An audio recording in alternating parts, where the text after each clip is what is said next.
You know that feeling, right? First date anxiety. Just wondering what on earth you're going to say. Well, in this explainer, we're going to take a simple grammar rule and turn it into your secret weapon for amazing small talk, all during a first date in Taiwan. Okay, so just imagine this. You're in Taiwan, you're about to meet someone for a date, the pressure is definitely on to make a good impression, and you know that all starts with a great conversation. Let's get you ready for it. So, the date begins. You're meeting for coffee before a movie. You know, the classic setup. But first things first, you've got to get past the hardest part, breaking the ice. You know, a really great way to start a conversation is to talk about something simple, something everyone can relate to, like a morning routine. And to do that, all you need is one simple grammar tool. This right here is the foundation for our whole conversation, the third person singular rule. Now, I know it sounds super complicated, but it's actually really simple. When you're talking about what one other person does, he, she, your date, you just add an S or ES to the verb. Let's see what that looks like. See? Look how this works. On the left, if you're talking about I or they, the verb is easy. I drink, they brush. But check out the right side. When you talk about he or she, that verb changes. He drinks, she brushes. That one tiny letter makes all the difference. Okay, so making statements is great, but a date is a two-way street, right? You have to ask questions. Here's how you do it. You start with a simple statement, like, he eats bread.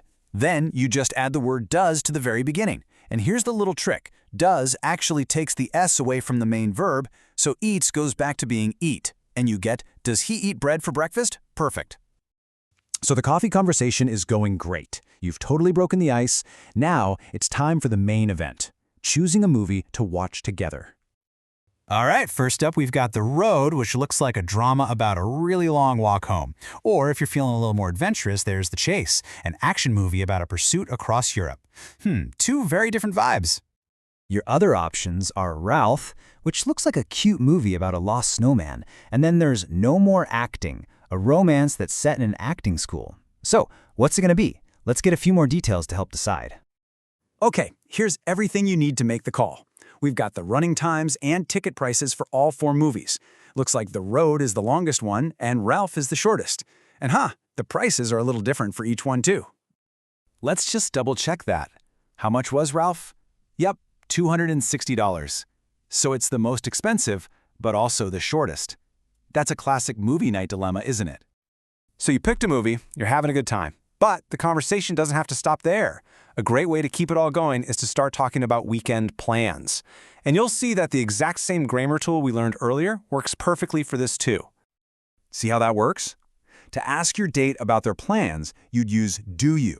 But if you were talking about, say, a friend, you'd switch to does she. It's the same simple rule, just for a brand new topic. You're actually expanding the conversation by building on what you already know. And just like that, you've done it. You had coffee, you picked a movie, you even started talking about future plans. Mission accomplished. Let's do a quick little review of all the skills you just put into action. So you broke the ice by talking about your morning. Then you used some practical info to make a decision together. And you kept the conversation rolling by talking about the weekend. You see, this is so much more than just grammar. This is a real toolkit for making a connection. And that just leaves us with one last question. After seeing all the options, the drama, the action, the romance, the animation, which movie would you pick for your date? The choice is all yours.